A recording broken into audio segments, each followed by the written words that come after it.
Welcome back to the Explainers. Today, we're diving into a deeply sensitive but absolutely crucial topic, the dynamics of caregiver threats.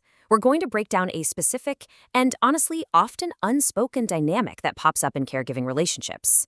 We'll be looking straight at our source material to unpack the mechanics of how, and more importantly, why, communication breaks down, what's actually happening right beneath the surface when tensions spike. It's a tough subject, but understanding it through a really structured analytical lens, that is absolutely vital for anyone interested in psychology, caregiving, or just human behavior in general. So let's get into it. Okay, let's dive right into this core question. Who is really at fault when a simple command turns into a threat? Man, it's a heavy question, right? We're going to use this as our anchor today to completely rethink a common and incredibly tense dynamic highlighted in our source text, specifically between a caregiver, like a mother, and a disabled person. Think about it. When an everyday instruction suddenly escalates into a harsh, unyielding ultimatum, where does that breakdown actually start? It's super easy to make assumptions in the heat of the moment, but as we'll see, the data and the psychology point us in a very different direction. Which brings us to Section 1, the anatomy of a threat, examining the surface level. To really wrap our heads around the anatomy of this dynamic, we've got to start with what's visibly happening in the room. Just picture the scene from our research. A mother gives a straightforward command to a disabled person. But instead of immediate compliance, there's hesitation, or maybe even outright noncompliance. What happens next, at least on the surface, looks like this rapid, unavoidable escalation. The tension spikes, the whole atmosphere of the room shifts, and basic communication just breaks down completely.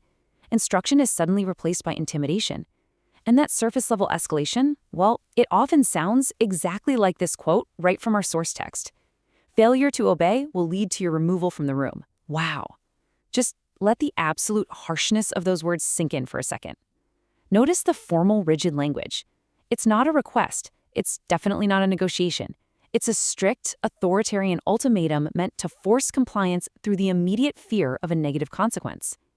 This right here is the exact moment the dynamic shifts from caregiving to aggressive control.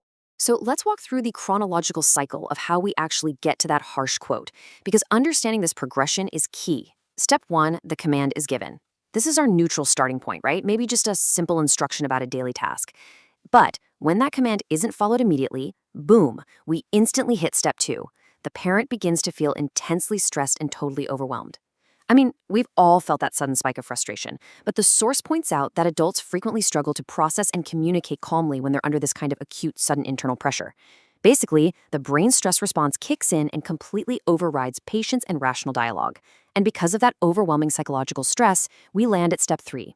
A threat is used to try and control the situation. See, the caregiver leans on a harsh ultimatum not because it's some great teaching tool, but simply because they're losing their grip on their own stress.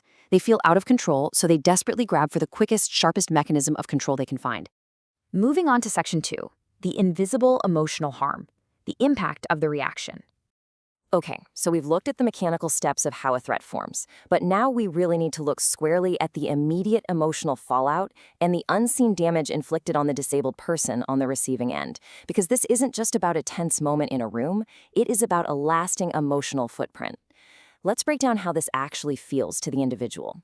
First up, they feel unsafe. The caregiver, who is supposed to be their primary source of guidance and stability, has suddenly morphed into a source of fear. The environment itself becomes unpredictable. Second, they feel deeply disrespected. Their autonomy, their internal processing time, their basic human dignity, all completely bypassed for the sake of forced rapid compliance. They aren't being treated as a person who might just be struggling with a task, but literally as an obstacle that needs moving. And third, they feel targeted. The intense harshness of the threat makes the whole interaction feel like a severe personal attack rather than just a simple disagreement over an instruction. The language zeroes right in on their vulnerability. This is the heavy, invisible toll of using threats as a management tool. It fundamentally erodes trust. And that leads us right into Section 3, identifying the root cause, looking below the surface. Now, this is where things get really interesting. We've seen the trigger, and we've definitely seen the tragic emotional impact. Now we're going to flip the mirror away from the disabled person's reaction and shine a bright light directly onto the caregiver's internal state. Why does this happen? What is the actual engine driving this hostile interaction? Well, when we flip that mirror, we find a really profound, illuminating answer. Threats often reflect the mother's own frustration, not the disabled person's behavior. This is literally the major takeaway from the research.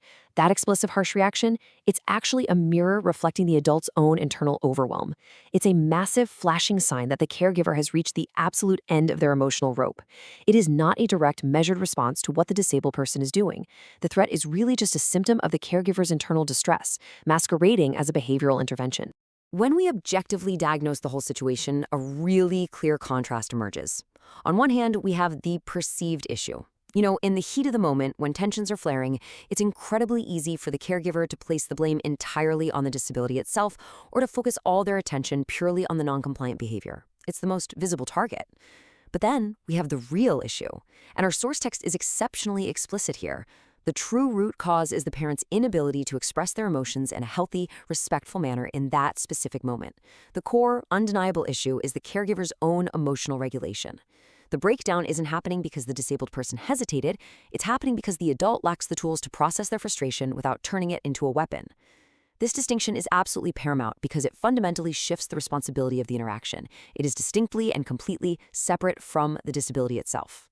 So, what does this all mean? Well, it leaves us with this final, vital question. How can we shift from control through threats to healthy emotional expression?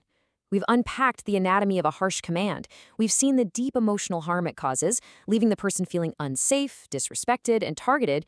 And we've uncovered the hidden root of caregiver frustration. The challenge for all of us now is to recognize when our own stress is the thing driving our words. It's about reflecting on that critical difference between desperately trying to control a situation out of our own overwhelm and learning to express our emotions in a way that is healthy, safe, and respectful. Thank you so much for joining me for this explainer. I highly encourage you to keep exploring this dynamic, keep learning, keep questioning, and I'll catch you next time.